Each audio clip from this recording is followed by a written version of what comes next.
жүрсең оған сен, жаман бала болмасын.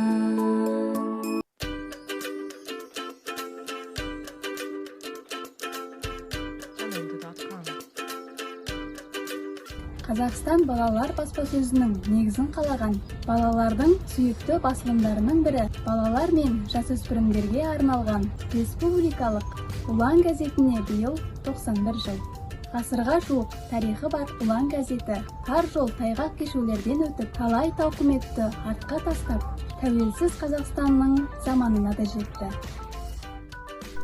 «Ұлан» газеті 1930 жылы 20 наурызда алғаш рет Лениншіл жастың қанатының астында «Пионер» деген атпен шықты.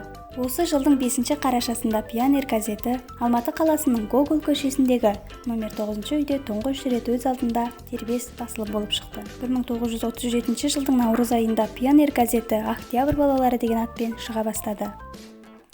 1941 жылдың 28 маусымында басылымның алғашқы бетінен «Пионерлер, ұлы отанымыздың күш-қуаты арта беру үшін қолдарыңнан не іс келсе, соның бәрінде істеңдер» деген ұранын оқуға болады. Газет осы нөмірден кейін соғыс жағдайына байланысты уақытша жабылды. 1946 жылдың 9 мамырында «Октябрь балалары» Қазақстан пионері деген атпен түледі.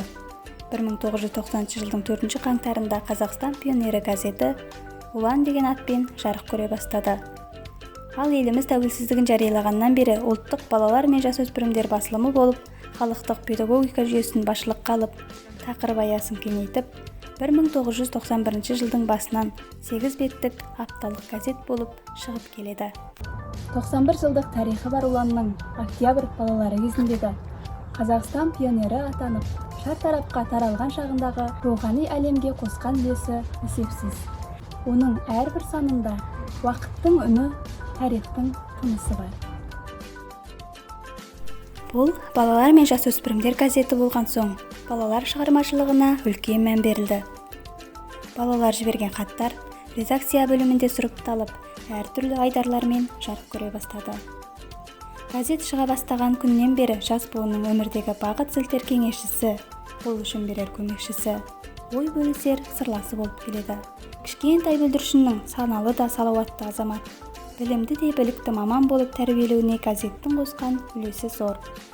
Газет балалардың ой-өрісі мен дүниетанымын ұлттық тұрғыдан өсіретін, халқымыздың сан қырлы тарихы мен салт-дәстүрін насихаттайтын, кең тынысты шығармалар жариялап, жас ұрпақтың бойына елімізге деген патриоттық сезім рухын сеуіп, отанын сүйген, елін қадір тұтқан үлкен азамат болып ер жетуіне қомақты үлес қосып келеді.